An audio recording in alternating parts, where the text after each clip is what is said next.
ലോക ഒന്നാം നമ്പർ ബൗളറായിരുന്ന താരം ഇന്ന് ഇന്ത്യൻ ടീമിന്റെ പ്ലേയിങ് 11-ൽ പോലും എത്താൻ പാടുപെടുന്നത് ക്രിക്കറ്റ് ലോകത്തെ വിസ്മയിപ്പിക്കുന്ന ഒന്നാണ്. ഒന്ന്, ലെഗ് സ്പിന്നർക്ക് വേണ്ട ലെഗ് സ്പിൻ ഇല്ല. ബിഷ്ണോയിയുടെ ബൗളിംഗിലെ ഏറ്റവും വലിയ പോരായ്മ അദ്ദേഹത്തിന്റെ സ്റ്റോക്ക് ഡെലിവറി. സാധാരണ സ്പിന്നർമാർ പന്ത് പുറത്തേക്ക് തിരിക്കുമ്പോൾ ലെഗ് ബ്രേക്ക്. ബിഷ്ണോയിയുടെ ആക്ഷൻ കാരണം പന്ത് എപ്പോഴും ഉള്ളിലേക്കാണ് ഗൂഗ്ലി വരുന്നത്. തുടക്കത്തിൽ ബാറ്റർമാർ ഇത് തിരിച്ചറിയാൻ വൈകിയെങ്കിലും ഇപ്പോൾ അവർ ബിഷ്ണോയിയെ ഒരു ഗൂഗ്ലി സ്പെഷ്യലിസ്റ്റ് ആയി കണ്ട് പ്രതിരോധിക്കുന്നു. ഒരു ലെഗ് ബ്രേക്ക് ഇല്ലാത്തത് അദ്ദേഹത്തിന്റെ ബൗളിംഗിലെ പ്രവചന സ്വഭാവം കുറച്ചു. 2, വൈവിധ്യങ്ങളുടെ അഭാവം. വരുൺ ചക്രവർത്തിയെപ്പോലുള്ള താരങ്ങൾ തന്റെ ബൗളിംഗിൽ പുതിയ വേരിയേഷനുകൾ ഉൾപ്പെടുത്തി. ഉദാഹരണത്തിന് സ്ലൈഡറുകൾ, ഫ്ലിപ്പറുകൾ തിരിച്ചുവരവ് നടത്തിയപ്പോൾ ബിഷ്ണോയി തന്റെ ഗൂഗ്ലിയിൽ തന്നെ ഉറച്ചുനിന്നു. ആധുനിക ക്രിക്കറ്റിൽ ബാറ്റർമാർ ഡാറ്റ അനാലിസിസിലൂടെ ഏതൊരു ബൗളറെയും വേഗത്തിൽ പഠിച്ചെടുക്കും. സ്വയം നവീകരിക്കാത്തത് അദ്ദേഹത്തിന് വിനയായി. 3, ടീം മാനേജ്മെന്റിന്റെ വിശ്വാസക്കുറവും IPL ഫോമും. 2025-ലെ IPL ബിഷ്ണോയിയെ സംബന്ധിച്ചിടത്തോളം വലിയ തിരിച്ചടിയായിരുന്നു.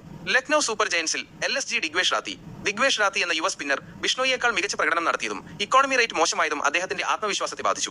ഇന്ത്യൻ ടീമിൽ ഗൗതം ഗംഭീർ യുഗം വന്നതോടെ മികച്ച കായികക്ഷമതയും ബാറ്റിംഗ് മികവുമുള്ള സ്പിന്നർമാർക്ക് വാഷിംഗ്ടൺ സുന്ദർ, അക്സർ പട്ടേൽ തുടങ്ങിയവർ മുൻഗണന ലഭിക്കാൻ തുടങ്ങിയതും ബിഷ്ണോയിക്ക് പുറത്തേക്കുള്ള വഴി തുറന്നു.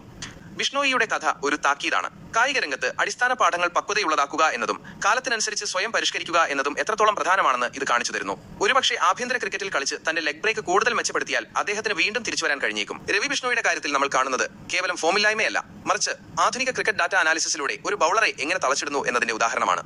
1 ഡൈമെൻഷണൽ ബൗളർ എന്ന ലേബൽ. അന്താരാഷ്ട്ര ക്രിക്കറ്റിൽ ബാറ്റർമാർക്ക് ഇപ്പോൾ ഓരോ ബൗളറുടെയും ആക്ഷൻ ഫ്രെയിം ബൈ ഫ്രെയിം പരിശോധിക്കാനുള്ള സാങ്കേതിക വിദ്യയുണ്ട്. ബിഷ്ണോയിയുടെ കയ്യിൽ നിന്ന് പന്ത് റിലീസ് ചെയ്യുന്ന രീതി, ഹയാം ആക്ഷൻ ശ്രദ്ധിച്ചാൽ അത് ഗൂഗ്ലിയാണോ എന്ന് ബാറ്റർമാർക്ക് മുൻകൂട്ടി മനസ്സിലാക്കാൻ സാധിക്കുന്നു. ലെഗ് സ്പിൻ എറിയാത്തതിനാൽ പന്ത് എപ്പോഴും ഉള്ളിലേക്ക് വരുമെന്ന് ഉറപ്പുള്ള ബാറ്റർമാർ വിക്കറ്റിന് പിന്നിലേക്ക് ലേറ്റ് കട്ട് ഓർ സ്വീപ്പ് കളിച്ച് അദ്ദേഹത്തിന്റെ താളം തെറ്റിക്കുന്നു. 2, വരുൺ ചക്രവർത്തിയുടെ മോഡൽ ബിഷ്ണോയിക്ക് മാതൃകയാക്കാമോ? വരുൺ ചക്രവർത്തിയും സമാനമായ ഒരു പ്രതിസന്ധി 2021 ലോകകപ്പിന് ശേഷം നേരിട്ടിരുന്നു. എന്നാൽ അദ്ദേഹം ചെയ്തത് ഇതാണ്: വേഗതയിൽ മാറ്റം വരുത്തി. ഒരേ വേഗതയിൽ എറിയുന്നതിന് പകരം വേഗത കുറച്ചും കൂട്ടിയും ബാറ്ററെ കുഴപ്പിച്ചു. പുതിയ ഗ്രിപ്പുകൾ. സുനിൽ നരേനിൽ നിന്നും മറ്റും പഠിച്ച വിദ്യകൾ ഉപയോഗിച്ച് പന്തിന്റെ ഗതി മാറ്റാൻ അദ്ദേഹം പഠിച്ചു. ബിഷ്ണോയി ഇപ്പോഴും തന്റെ പഴയ വേഗമേറിയ ഗൂഗ്ലികളിൽ മാത്രം വിശ്വസിക്കുന്നു എന്നതാണ് അദ്ദേഹത്തിന് തിരിച്ചടിയാകുന്നത്. 3, ടീം കോമ്പിനേഷനിലെ മാറ്റങ്ങൾ. ഇന്ത്യൻ ടീം ഇപ്പോൾ തിരിയുന്നത് multi dimensional കളിക്കാരെയാണ്.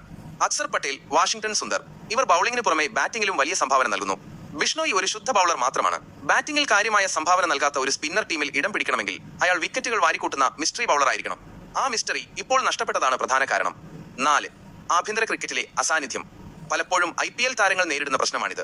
Red ball ക്രിക്കറ്റിലോ Ranji trophy, മറ്റ് ആഭ്യന്തര മത്സരങ്ങളിലോ കളിച്ച് തന്റെ ലെഗ് സ്പിൻ വർദ്ധിപ്പിക്കാൻ ബിഷ്ണോയിക്ക് വേണ്ടത്ര സമയം ലഭിക്കുന്നില്ല. നീണ്ട സ്പെല്ലുകൾ എറിഞ്ഞാൽ മാത്രമേ ഒരു സ്പിന്നർക്ക് പന്തിന്മേൽ കൂടുതൽ നിയന്ത്രണം ലഭിക്കൂ. 1, ബിഷ്ണോയി തന്റെ ബൗളിംഗ് ആക്ഷനിൽ മാറ്റം വരുത്താതെ കേവലം വേരിയേഷനുകൾ കൊണ്ട് മാത്രം രക്ഷപ്പെടുമെന്ന് നിങ്ങൾ കരുതുന്നുണ്ടോ? 2, അടുത്ത T20 ലോകകപ്പിന് മുൻപ് ബിഷ്ണോയിക്ക് ടീമിൽ തിരിച്ചെത്താൻ കഴിയുമോ? അതോ വരുൺ ചക്രവർത്തിയും രവി ബിഷ്ണോയിയും തമ്മിലുള്ള മത്സരത്തിൽ വരുൺ മുന്നിലെത്തിയോ? രവി ബിഷ്ണോയിയും വരുൺ ചക്രവർത്തിയും ഇന്ത്യൻ T20 ടീമിലെ 2 പ്രധാന സ്പിന്നർമാരാണെങ്കിലും അവരുടെ ബൗളിംഗ് ശൈലിയിലും സമീപനത്തിലും വലിയ വ്യത്യാസങ്ങളുണ്ട്. നിലവിലെ സാഹചര്യത്തിൽ വരുൺ ചക്രവർത്തിക്ക് ലഭിക്കുന്ന മേൽക്കൈ എന്താണെന്ന് നമുക്ക് താഴെ പറയുന്ന പോയിന്റുകളിലൂടെ താരതമ്യം ചെയ്യാം. രവി ബിഷ്ണോയി വേഴ്സസ് വരുൺ ചക്രവർത്തി. ഒരു താരതമ്യം. പ്രധാന വ്യത്യാസങ്ങൾ. 1, വൈവിധ്യങ്ങളുടെ ലോകം, വെറൈറ്റി. വരുണിനെ ഒരു മിസ്റ്ററി സ്പിന്നർ എന്ന് വിളിക്കാൻ കാരണം അദ്ദേഹത്തിന്റെ പക്കൽ ഒരേ ആക്ഷനിൽ എറിയാൻ കഴിയുന്ന 5-6 വ്യത്യസ്ത പന്തുകളുണ്ട്. Leg break, off break, slider, top spinner, carrom ball. ഇത് ബാറ്ററെ എപ്പോഴും ചിന്തിപ്പിക്കുന്നു. ബിഷ്ണോയിയുടെ പക്കൽ പ്രധാനമായും ഗൂഗ്ലി മാത്രമേ ഉള്ളൂ. പന്ത് റിലീസ് ചെയ്യുമ്പോൾ തന്നെ അത് ഉള്ളിലേക്ക് വരുമെന്ന് ബാറ്റർക്ക് അറിയാം. അതുകൊണ്ട് തന്നെ പന്തിന്റെ വേഗതയെ മാത്രം പ്രതിരോധിച്ചാൽ മതിയാകും. 2, പന്തിന്റെ വേഗതയും ലൈനും, പേസ് ആൻഡ് ലൈൻ. ബിഷ്ണോയി പന്ത് വായുവിൽ വളരെ വേഗത്തിൽ എറിയുന്ന താരമാണ്. ഇത് ബാക്ക്ഫുട്ട് ബാറ്റർമാർക്ക് പന്ത് എളുപ്പത്തിൽ കളിക്കാൻ അവസരം നൽകുന്നു. വരുൺ ചക്രവർത്തി പന്തിന്റെ വേഗത കുറച്ചും കൂട്ടിയും ലൂപ്പ് കൺട്രോൾ ബാറ്ററെ ക്രീസിന് പുറത്തേക്ക് കൊണ്ടുവരാൻ ശ്രമിക്കുന്നു. വിക്കറ്റ് എടുക്കാനുള്ള സാധ്യത ഇത് വർദ്ധിപ്പിക്കുന്നു. 3, പരാജയങ്ങളിൽ നിന്നുള്ള പാഠം. 2021 ലോകകപ്പിലെ പരാജയത്തിന് ശേഷം വരുൺ ടീമിൽ നിന്ന് പുറത്തായി. എന്നാൽ അദ്ദേഹം IPL-ൽ സുനിൽ നരേനൊപ്പം പ്രവർത്തിച്ച് തന്റെ ബൗളിംഗിൽ വിപ്ലവകരമായ മാറ്റങ്ങൾ കൊണ്ടുവന്നു. ബിഷ്ണോയി 1-ാം റാങ്കിൽ എത്തിയെങ്കിലും തന്റെ ബൗളിംഗിൽ പുതിയ പരീക്ഷണങ്ങൾ നടത്താൻ തയ്യാറായില്ല. ഈ കംഫർട്ട് സോണാണ് അദ്ദേഹത്തിന് തിരിച്ചടിയായത്. 4, മാനസികമായ കരുത്ത്, മെന്റൽ ടഫ്നെസ്. വരുൺ തന്റെ കരിയറിന്റെ 2-ാം ഘട്ടത്തിൽ കൂടുതൽ ആത്മവിശ്വാസമുള്ള ബൗളറായാണ് കാണപ്പെടുന്നത്.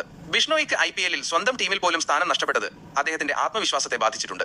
വിക്കറ്റുകൾ ലഭിക്കാതെ വരുമ്പോൾ അദ്ദേഹം കൂടുതൽ വേഗത്തിൽ പന്തെറിയാൻ ശ്രമിക്കുന്നത് റൺസ് വഴങ്ങാൻ കാരണമാകുന്നു. ആരാണ് നിലവിൽ മികച്ചത്?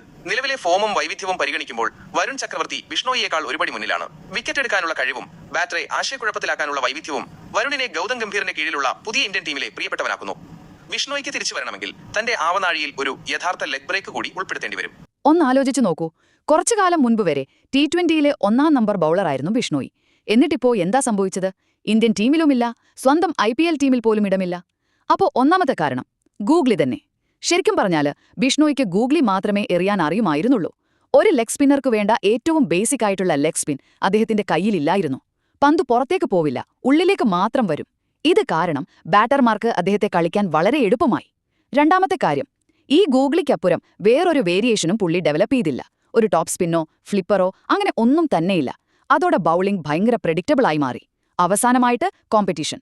സ്വന്തം IPL ടീമായ ലക്നൌവിൽ പോലും ഒരു പുതുമുഖ താരത്തിനായിരുന്നു ആദ്യ പരിഗണന. അതേസമയം വരുൺ ചക്രവർത്തിയെപ്പോലുള്ളവർ പുതിയ വേരിയേഷൻസുമായി ഇന്ത്യൻ ടീമിലേക്ക് തിരിച്ചുവന്നു. സത്യം പറഞ്ഞാല് ലോക റാങ്കിങ്ങിൽ ഒന്നാമതെത്തിയ ശേഷം ബിഷ്ണോയ്ക്ക് തുടർച്ചയായി ഒരു 10 കളി പോലും കളിക്കാൻ പറ്റിയില്ല. ചുരുക്കി പറഞ്ഞാൽ ഒരേ ഒരു ആയുധത്തിൽ മാത്രം വിശ്വസിച്ച് മുന്നോട്ടു പോയതാണ് രവി ബിഷ്ണോയ്ക്ക് ഈ തിരിച്ചടി നൽകിയത്.